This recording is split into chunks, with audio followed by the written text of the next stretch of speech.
Hi everyone, this is Rob from the Geek Show again, and we're here at Sunnycon 2017, and I am talking to the amazing, the wonderful, the absolutely adorable Tab Kimpton. Oh, thank you very much, Rob. Well, you are all of those words and more. Don't make me blush in like the first 5 seconds, yeah. It's really, I don't know if you can tell because it's short season here. It's really hot in this room, so I'm red enough as it is. Yeah. Yes, I would be red, but I'm Asian, and I made the stupid mistake of wearing black on a day like this. Oh, gosh. There is a reason they wear white in the desert. Yeah, okay, yeah. And I forgot that. It's literally a case of I walked out the house, I went, oh. Like, because how far away? You're Middlesbrough based, Yes. aren't you? Yeah, but Geek Show's all over the country, isn't it? Yes, it is now. Yeah, we're nationwide now. It's weird. Yeah, I'm Manchester now, actually. Wow. Yeah, so I've moved up north, gotten used to the weather a little bit. So much so that, I don't know, I'm one of those people that I'm boiling all the time now. Yeah. So there we go. I moved from being a soft southerner all the way up here. Yeah. But yeah, so nice to be in Sunnycon, living up to the name, Sunnycon this year. Yeah. More like roasting con. Yeah. Anyway, it's been years since we last actually interviewed you. So how have you been? Yeah, it's been good. Well, to let people know who don't know my work, I'm a queer comic artist. I've done several sort of comics over my career and a couple more since you last chatted to me. So I guess we'll be talking about that a little bit. Yes, we will. Because remind me, like, when would be the last time we spoke properly? I think it was volume 1 of your first trade paperback size. Okay, so like back in my first comic series was one called Khaos Komix. That's it. Which is sort of a slice of life coming of age story about 8 queer teenagers, covering sort of all the letters of the LGBT acronym, like lesbian, gay, bisexual, transgender, for people not in the know, because lots of people aren't in the know, and that's half of my job is bit of education but entertainment at the same time, because I think if you sit someone down and lecture them about a subject, I don't think they learn very much at all. So I'm definitely the way I've treated things has always been education to entertainment, and being like, hey, this is a thing. It's actually quite nice. Yeah. Well, it makes a lot more sense to approach it that way, because people are more receptive when you're entertaining them. Yeah, totally. I mean, my latest comic, which I'm hoping they arrive Monday. Yeah, no, it's very exciting, is a series called Minority Monsters, which is it's queer creatures in this mythical land of Alphabet Soup Land. And it's where I've got monsters like Sir Fabulous III, the bisexual unicorn, finally visible for the first time ever. And it's just silly little, most of my comics previously have been sort of like long ongoing stories that are more sort of emotional or sort of, so you have to read all of it. These are more like gag strips. And the comic itself is mixed with like information sections, so you get to learn about each topic. To be honest with you, actually making this book was completely educational for me as well. I got about halfway through and I was just like, I don't even know what gender is anymore. I'm just going to go like hide and So it's a letter of the alphabet. I'm sure it is. I don't know. It's strange. Like talking about. Sometimes if you're writing sort of science fiction or fantasy or something like that, you're a bit like, okay, I've got to make this world make sense. It's got to work on a system. But if you actually look at our world, it makes no sense whatsoever. Oh, God, yes. Yeah, the fact that we like color code our children at birth, depending on like what set of genitals they have, is weird. And it's stuff like that. When you put it in that kind of terms, you're just like, this is interesting. Yeah. People are weird. Yeah. I'm curious what color Donald Trump is.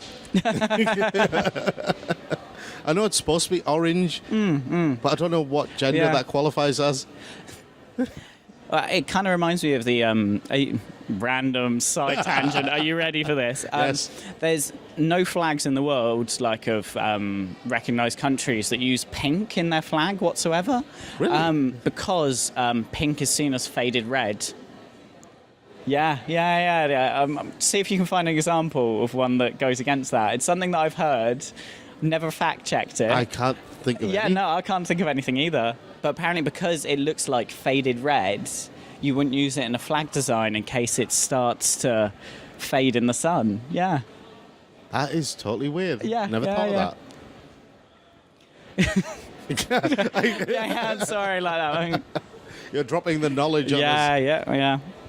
Anyway, so that's what I've been up to, just keeping going with comic stuff. Yeah. Actually, interesting enough, when we last spoke, a lot of my money was I made costumes and sort of did commissions and things like that. That sort of work over the years, because of Kickstarter as a format, I've almost moved away from it. All right. And I've been doing more comic work over the years, and that's pretty much all of my income now, which is kind of scary because it is a very LGBT comics. It's quite a niche market. Yeah. But a growing one. I think. Yes, yeah. I think there's more awareness about sort of things beyond lesbian and gay, and the other sort of letters, of the LGBT acronym. Awareness is growing. People are like, yes. Not just that, with more countries being connected to other countries through the internet. Oh, that's true. Yeah. People are becoming more educated, especially in countries that aren't in the West. Yes, you're hearing lots of really amazing stories about countries having their first ever Pride events because they've seen them, that, sort of like America and things like that are putting them on. Australia's got a really good Pride event. Yeah? Oh, I bet. I mean, well, Australia loves Eurovision as well, so yeah. Yeah. Oh, you're not a Eurovision fan? I just love Graham Norton. Oh, okay, And Terry before him. Yeah. But everybody loved Terry. Yeah, I think I've got a friend who originally came from France, and we were like, oh, we're going to sit down and watch Eurovision. She was like, why? It's boring and sad.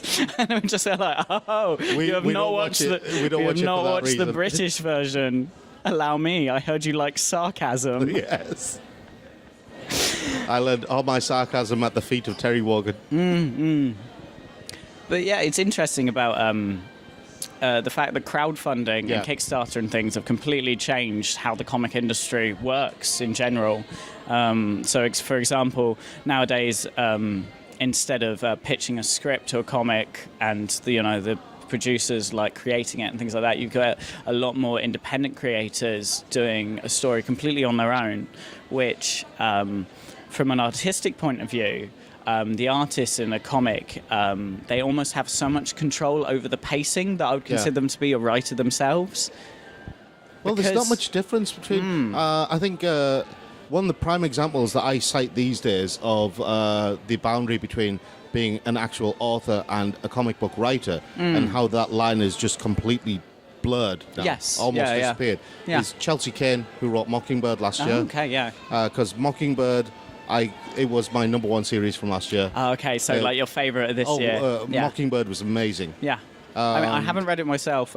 My two this year is one called Dead India by Hamish Steele, who's a British author. And of all things, The Sculptor. Have you read that one? It's quite a thick tome. It's about a guy who... spent his entire life dreaming that he had superpowers to create sculptures, because then he'll be able to make as many sculptures as he wants and become a famous artist. And he gets granted these powers, and then it's about whether or not, now he has these powers, whether he can make a big name for himself. And it's really, it's a nice work about artistic mortality and how you live on as an artist or how you live on as a person. And I love comics that really get to... sorry, with the sculpting thing, it just reminds me. I've been reading a lot of kind of Eastern novels, and there's a Korean novel series about virtual reality and video gaming called The Legendary Moonlight Sculptor. Oh, nice. So hearing about this graphic novel is just reminding me of that for some reason. I don't know why. So you're not doing any of those lovely little gears or the goggles or anything like that? No. Generally, I'm not really selling stuff like that anymore, because I find I used to do sort of like a lot of steampunk accessories and things like that, and that's what actually got me into being a trader at conventions and things like that. And over the years, I've been bringing in more and more of my comic work. And I think because my comic work is so personal to me, there's a lot more of my heart into it. So while in some ways the money doesn't make as much sense, I do feel better about doing it. And because at the end of the day, if you work for yourself and you're not doing what you want to do, then you need to fire your boss. Yeah. This is true. Yeah. So I will totally agree with that sentiment. Yeah. But I mean, with regards to the steampunk, though, I mean, given the nature of everything that you write, how would you ever do a steampunk?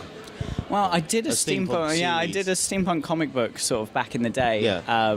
But then I don't really talk to the people we sort of wrote it with before. I don't really talk to them anymore.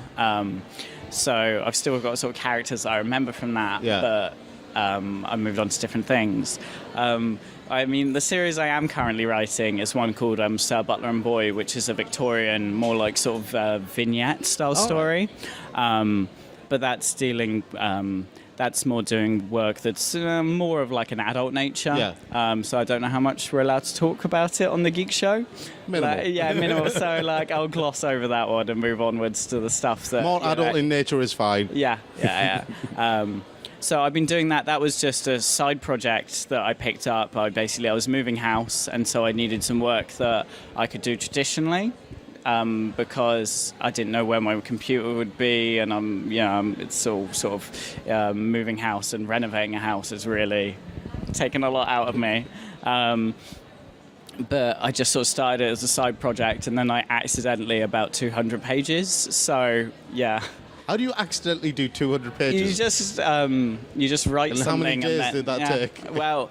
I've been working on it for a couple of years. I do about 3 updates a week is sort of how much I put out as an artist. The other thing that's been really different about my job over the past couple of years is I have a Patreon now, which I've had for a year and a bit.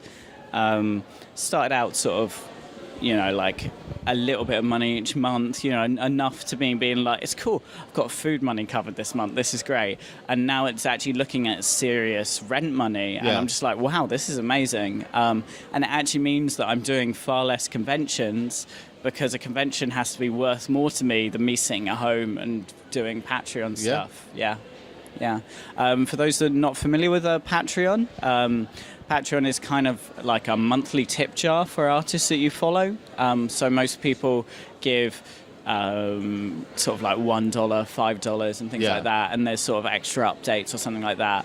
It's sometimes referred to as sort of long-term crowdfunding, kind of like a Kickstarter, but over a course of time. Yeah. And for an artist, having a regular monthly wage, oh my God, it's amazing. I can imagine. Yeah, because I've never had that kind of stability for money. I've been doing this full time for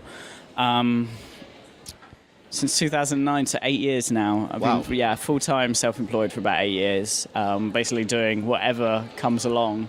Because I think it was the year after, it was the first time we met, was at Newcastle. In 2010.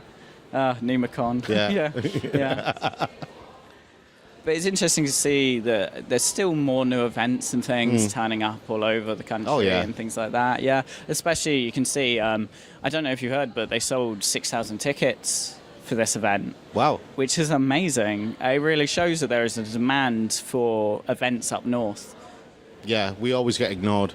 Yeah, no, totally. Because everything's so London-based, but the problem with the UK convention scene is venues. Yeah. I mean, this is at a football ground, and I have to admit, I was a little bit cautious the first year about whether a football grounds would be a good place for all of these nerds to just hit it up, just to be like, hey, here we are. And it's actually one of the better venues I've seen at a UK convention. Like, it's got the space, staff are friendly, it's got food, the locality in Newcastle. Newcastle's a nice city with good restaurants nearby, so yeah, and reasonable hotels nearby. So the fact that I can just walk in each day is fantastic. Yeah. Fantastic. Right, Tab, thank you so much for your time today. And have a great weekend. Yeah, you too.